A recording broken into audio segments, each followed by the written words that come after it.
Magandang araw po sa ating lahat. Suspendido po ang klase ngayon ng mga mag-aaral kasi dahil sa bagyo. Kaya naisipan po nating bisitahin lahat ang mga inaalalayan nating mag-aaral. At ang uunahin po natin ay si Rona at kumustahin po natin siya at ang kanyang pamilya. Hindi ko na tayo ngayon. Andun.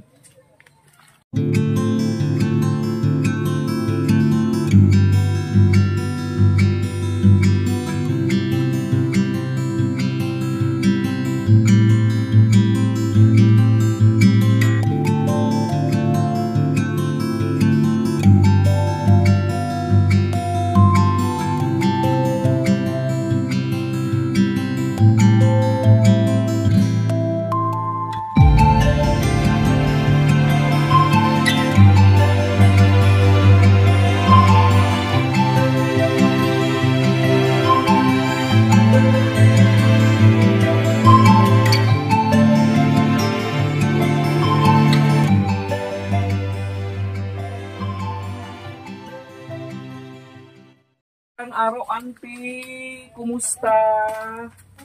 O yan, palapit na yata ang bagyo. Inaayos ko nga po itong kahoy ko kasi mababasa. Oo, yan. Kami ng panggatong. Nag-ano ng panggatong si nanay. Si Rona naman, ano naman ginagawa mo? Tinatali yung mga ano.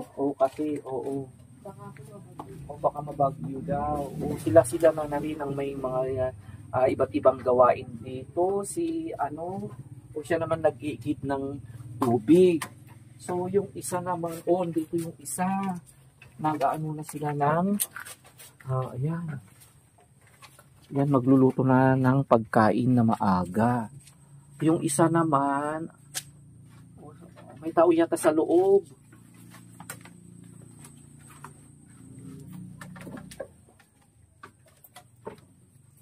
Ayan, siya naman ay nag-aayos ng kanilang mga gamit.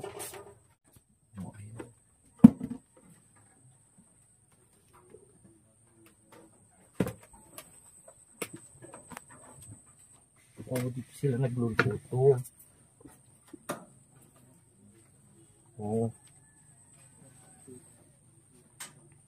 Medyo basa kasi yung lutuan nila. Yan, dahil naanoan din yung tubig. May dito, tumutulo rin. Kaya mahirap.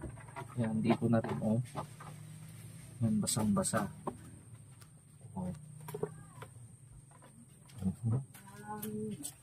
Ba't may ganito Ano to? Ito yan. Parang kanino ito?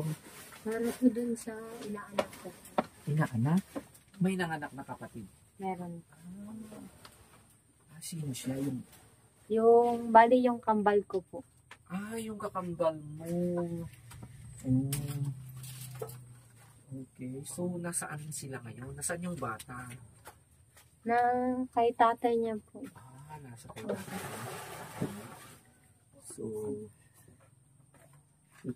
So, ito ang mga gamit po nila, dito. Kaya yan, nag-aayos sila kasi baka kasi lumakas yung bagyo. Yun. Okay. Ayan, so dito na silang lahat. Yan, malapit ng lumuhos ang ulan. Mahirap bang sindihan yan, ate? Mahirap po. Kasi nabasa kasi yung talagang basang-baso, Mga gusto dito rin, mahirap sir, pasindihan, pati kahon. Kumusta naman kayo sa mga ng bagyo dito? May naranasan nyo ba ng nasiraan ng bahay? Kung nasira, nagtuklap na yun sir, tumutulong pa, lang kahapon, inaayos ko kahapon kasi nababasa po kami, tingnan mo nga yung mga namin, na basa-basa na. Oo naman, Saka ito naman, siya yung may asawa. Opo, sir. Yan. So, nasaan yung asawa mo? Pumunta po sa lola nila kasama po yung baby ko. So ba, oo, para ano, bumisita. Bumisita po. Okay. Saka, ba't ka na nakatayo muna? Wala po kasi medyo basa po yun. Kaya, Okay. Saka yung ano naman, oo, nakatayo silang mag-aral. Ba't iisa ba ang ilaw nyo? opo. Nakikikabit lang din po kami. Nakikikabit lang sila. Eh, paanong pagbayad ninyo? Ate, Ako, pag may paglabahan ako, 150 naman ang sinishare namin, gano'n. isang buwan. Sa buwan po. Oo. Minsan, hindi pa ako nakapagbayad. Nakikiusap ako, sa susunod na lang pagkakala naman ako. Mabait na lang pagkakala namin. Kasi naman pumabayad. Sabi ko, ano naman ang mga ano, kasi mga anak ko wala pang pagkaon. Kahit naman. Ako, hirap.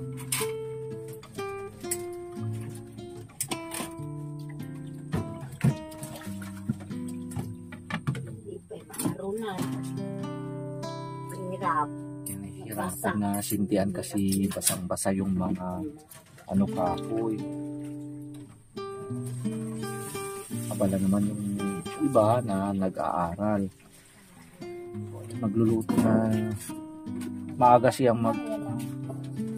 Mga anak, wala pa pala tayong isa. Kunti na lang. Alam na lang, ibigas Ito na na. lang.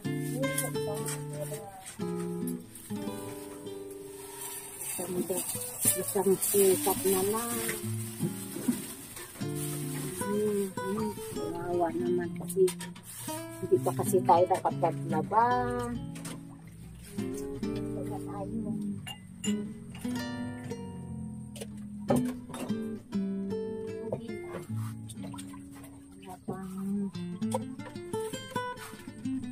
Nasaan po yung mga ibang anak niyo, Manang? Kasi dito naman sila lang sa gilid. Hindi naman sila nakapagmama.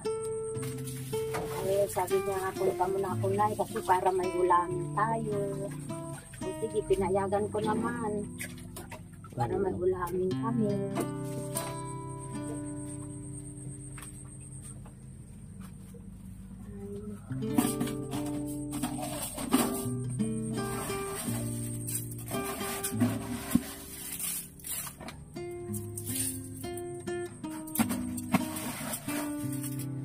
Tama na yan. So, para magsain tayo bukas. Hirap, hati-hatiin na lang natin. Isa na lang yung mga anak. At wala tayo. Basta makakain tayo araw-araw. Ganun.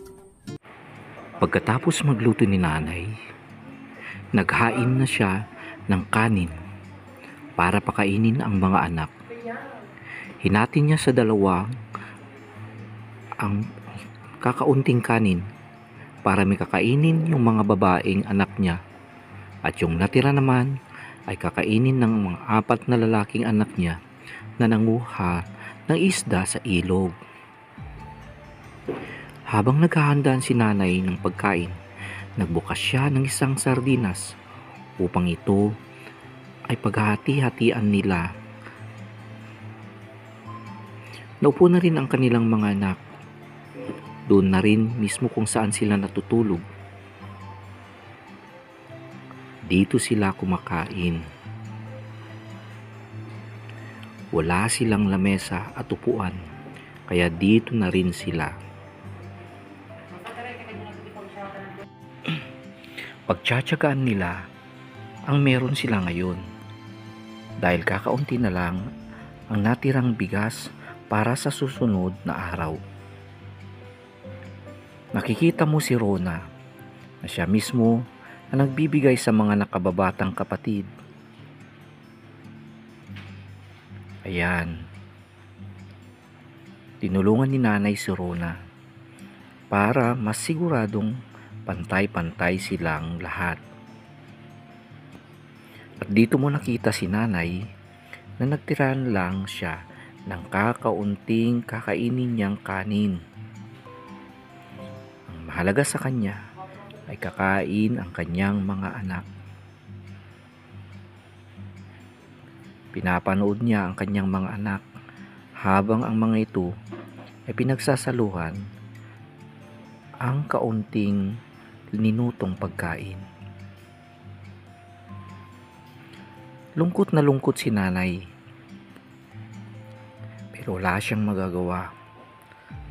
Kaya naluluhan na rin siya, pero pinipigilan niya ito dahil wala siyang magagawa. Pero kahit papaano, nakakaraos din ang kanyang mga anak. Kahit gaano kahirap, pinagtsatsagaan nila ang kakaunting sardinas. Ganito ang buhay nila.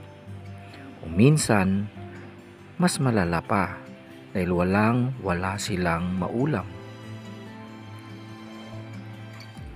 Pero nagsusumikap pa rin si nanay na mag-uwi kung minsan ng mga tirang ulam kung saan siya nagtatrabaho. Dito ni rin pinakita ni Rona ang kanyang pagmamahal sa kanyang ina. Kaya binahagi niya ang kanyang kanin dahil naaawa si Rona sa kanyang ina. Laging pagod na nagtatrabaho.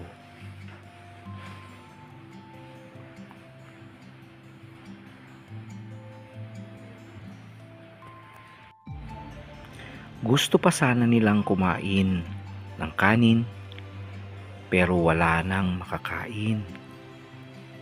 Kaya yun na lang, kung ang meron, yun na lang. At least, nakaraos sila. So, kumusta nanay? Kanina napanood ko yung pagkain ninyo. Napansin ko na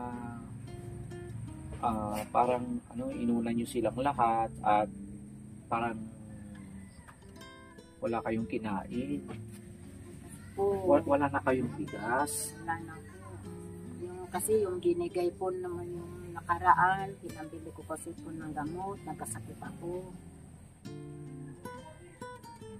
So nga may natirang kunti, yung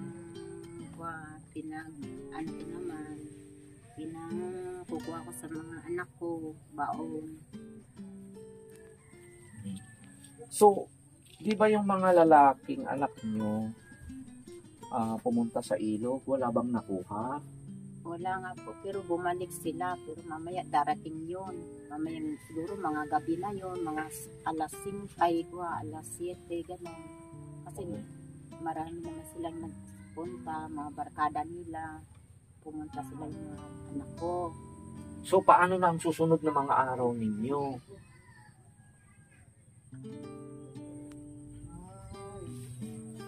Maghanap naman ako ulit. Para may pang, naman sila, may pangbaon.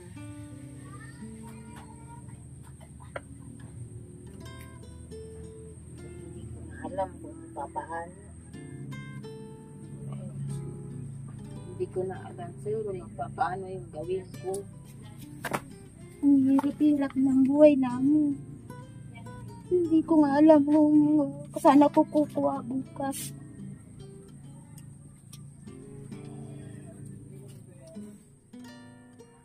Ewan ko kung ako, may lalaban ako bukas.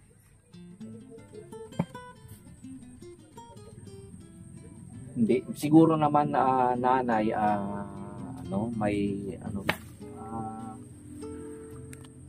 maniwala lang tayo na may darating din na diyan kasagutan. Basta huwag nating i-give up. Importante ay okay kayo magkakasama at kahit papano ay na ang isang araw.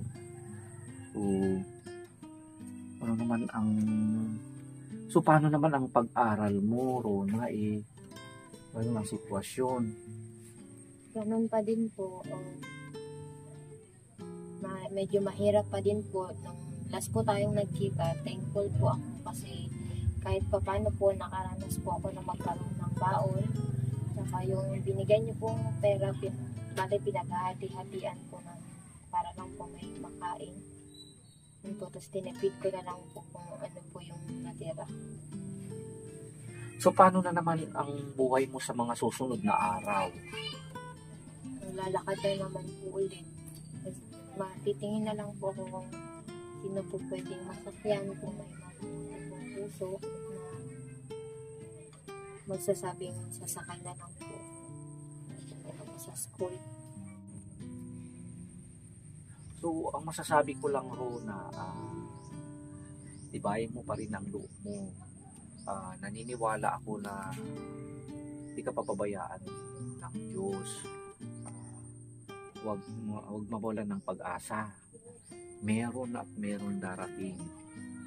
Maniwala ka sa akin, manalangin ka lang. Basta huwag mong pabayaan ang iyong sarili, huwag mong pabayaan si nanay,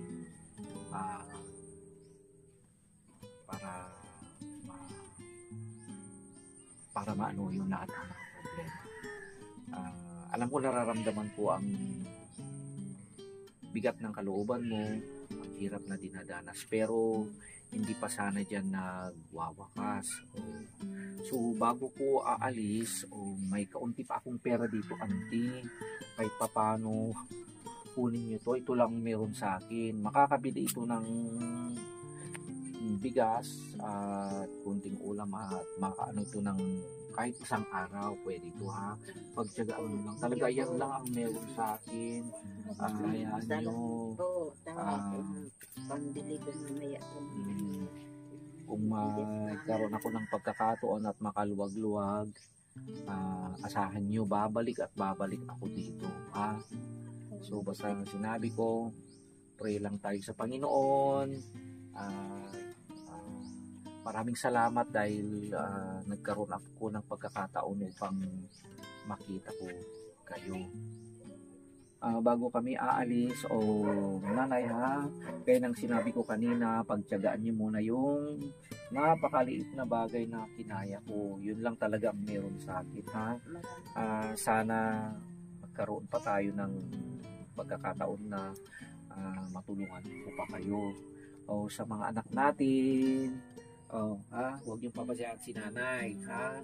Laban lang tayo, pagtiyagaan natin, tulong-tulong gaya ng nakita ko kanina pagdating ko dito, ha? Huwag niyong papabayaan si nanay, pagpos mag-aral kayong mabuti. Basta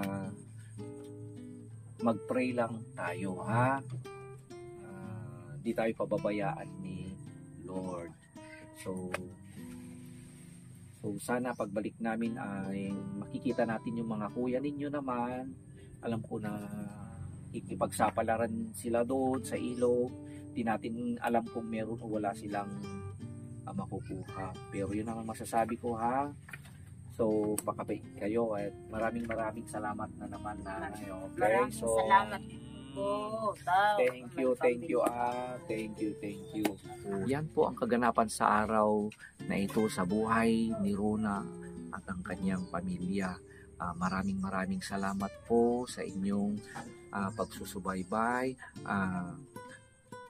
Bukas po ang ating pinto kung may sakaling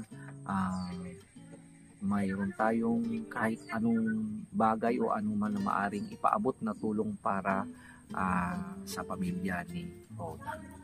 So muli, ito po ang ating maestro nagsasabing maraming salamat po sa ating lahat.